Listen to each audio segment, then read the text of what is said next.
का जो मतलब सीपीयू और ईएमएमसी के अंदर में क्या कम्युनिकेशन होता है और उसको किस तरीके से मतलब हम लोग उसका कम्युनिकेशन क्या होता है, उसमें उसके अंदर में बुट की क्या होती है, जो जिसको हम आरपीएम भी बोलते हैं। जो बूट लोडर अगर मतलब बूट लोडर अगर की सीपीयू और ईएमएमसी का कम्युनिकेशन करवाती है तो वो किस तरीके से करवाती है, सी और ईएमएमसी के टाइप क्या है, सीपीयू और सीपीयू पे सिग्नल ईएमएमसी पे किस तरीके से पार्टीशन कितना है। इसके अलावा और भी बहुत कुछ जानकारी आपको एक ईएमएमसी को समझने के लिए जितना काफ़ी है वो मैं आपको देना चाह रहा हूँ स्लाइड के थ्रू से, तो बने रहिए आप। धन्यवाद।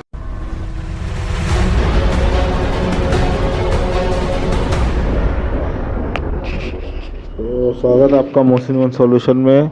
और ईएमएमसी जो है, ईएमएमसी ये एक तरह का मेमोरी कार्ड होता है जो जिसको अपन एम्बेडेड मल्टीमीडिया कार्ड भी बोलते हैं, जो बोर्ड के अंदर में फिक्स होता है।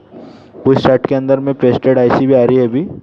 तो एसडी कार्ड जो है डाटा रीड राइट फॉर्मेट करना ट्रांसफ़र करना, तो ये हमारा एसडी कार्ड के अंदर में होता था, जिसको अनक्रिप्टेड बोल रहे हैं अपन। और ईएमएमसी क्या है, एक सिक्योरिटी पर्पस से डाटा को इनक्रिप्टेड करना शुरू कर दिया है अभी। यानी इनक्रिप्टेड डाटा का मतलब होता है कि इसको तुम एक जैसा हमारे मेमोरी कार्ड में हम राइट कर दे रहे फॉर्मेट कर दे रहे डाटा के साथ खेल रहे हैं, कुछ भी कर सक रहे हैं। लेकिन इनक्रिप्टेड ईएमएमसी के अंदर में इस तरह का कुछ नहीं होता है और इसको डिस्क्रिप्टेड भी नहीं कर सकते हम। और लेकिन अब कुछ कुछ सेटों में डिस्क्रिप्टेड भी हो जा रहा है। तो ईएमएमसी के टाइप की अगर अपन बात करें तो ईएमएमसी के टाइप में देखो, जो आपको ये 186, 221, 162, एक 254 भी आता है बीजीए, लेकिन अभी इसके अंदर मैंने मेंशन नहीं किया हूँ। एक 153, 169, ये सारे जो है ये बॉल्स के नंबर है, इसकी बॉल्स के नंबर की काउंटिंग है। और इसके अलावा 186, ये जो आपको चमक चमक वाले बारीक बारीक दाने दिख रहे हैं, ये ऐसे टोटल अमाउंट ये बॉल का कितना है, कितनी क्वांटिटी में है, उसका यहाँ पे 186, 221, 153, 169, 162 इस तरह का ईएमएमसी का नंबर होता है। तो 254 जो है इसमें मेंशन नहीं किया मैंने, बीजीए, इसको बॉल ग्रिड एरे बोलते हैं बीजीए। तो ये नंबर्स जो होते हैं ये बॉल्स की क्वांटिटी होते हैं, ठीक है। अभी इसके अलावा फिर इसके अंदर में क्या होता है, कंपनी होती है, ईएमएमसी की कंपनी होती है। जैसे कि लैपटॉप के अंदर में हमारा रैम होता है, तो उसी तरह से स्टोरेज जितनी भी कंपनी आती है, चाहे लैपटॉप की हो या फिर डेस्कटॉप की हो या कोई भी स्टोरेज कंपनी हो, पेन ड्राइव हो, मेमोरी कार्ड हो, ईएमएमसी हो, कुछ भी हो, तो इसकी कंपनी के नाम जो है ये आपको टॉप की जो कंपनी है, वैसे बहुत सारी कंपनी आती नई नई लेटेस्ट, लेकिन टॉप की जो रनिंग ट्रेंड में जो कंपनियाँ है वो इस तरीके की है। सैमसंग, ये जो आपको दिख रही है यहाँ पे, तोशिबा, माइक्रोन वगैरह, ठीक है। अब क्या है कि आपको सीपीयू के बारे में भी बहुत जानना बहुत ज़रूरी है, क्योंकि अगर सीपीयू के बारे में अगर आप नहीं जान पाएंगे तो ईएमएमसी में काम करना आपको बहुत कठिन हो जाएगा और काम भी नहीं कर पाएंगे आप। तो सीपीयू जो है ये ऑन मदरबोर्ड होता है और ईएमएमसी के बगल में ही रहता है वो। हमेशा कोई भी मदरबोर्ड हो आपको सीपीयू ईएमएमसी के बगल में ही मिलेगा।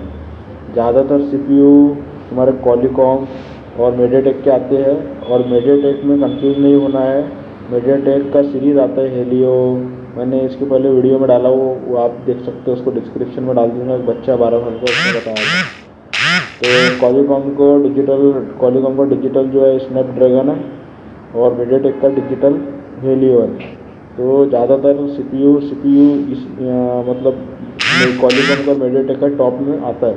क्वालिकॉम हाई में आता है और मीडियाटेक लो में आता है, और इससे भी लो में एसपीडी आता है, पर एसपीडी की बात ही नहीं कर रहा अपन अभी। तो और सैमसंग की एक बातचीत ये है कि सैमसंग का जो सीपीयू वो एक्जिनोस, भले क्वालिकॉम लगा हुआ है लेकिन उसका जो हम फ्लैशिंग वगैरह करेंगे वो एक्जिनोस से करेंगे। और एक किरिन हवाई का भी आता है एक दूसरा। तो ईएमएमसी के साथ में कौन सा सीपीयू का यूज़ होता है वो बहुत इंपॉर्टेंट है और जानना भी बहुत ज़रूरी है।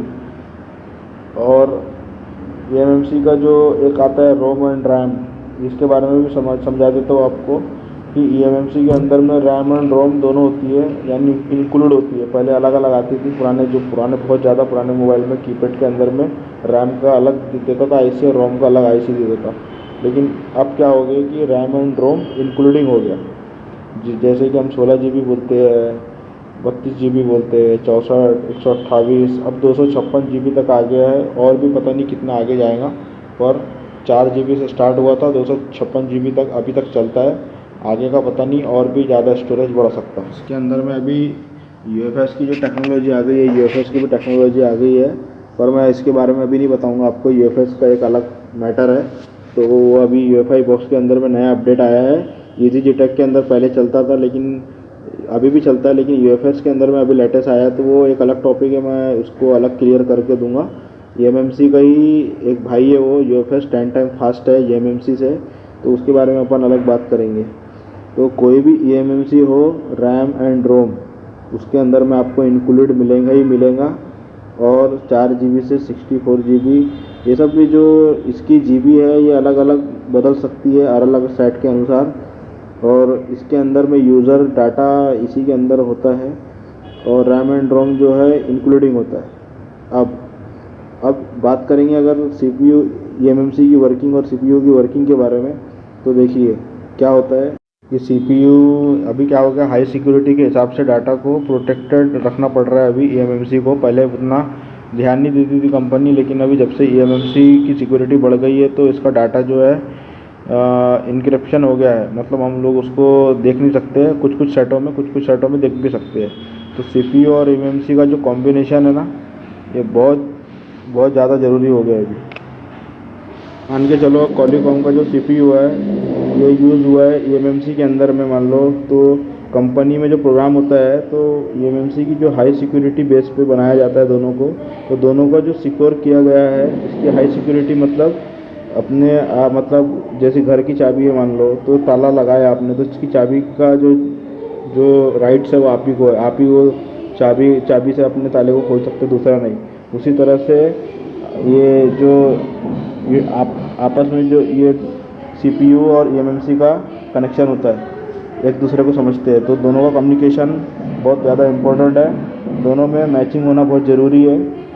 और जब भी मोबाइल को हम ऑन ऑफ करते हैं जितनी बार भी, तो CPU की तरफ से डाटा जाता है EMMC को, और वो EMMC के पास जब डाटा चले जाता है, पहुंच जाता है, तो वो वेरीफाई करता है बूट लोडर की को, जो चाबी की बात की है मैंने अभी। तो बूट लोडर की होती है, CPU और EMMC कम्युनिकेशन कराती है, जिसको हम ज़्यादातर आप इंस्टीट्यूट लोग वाले बोलते हैं एडवांस लेवल पे RPMB। ठीक है।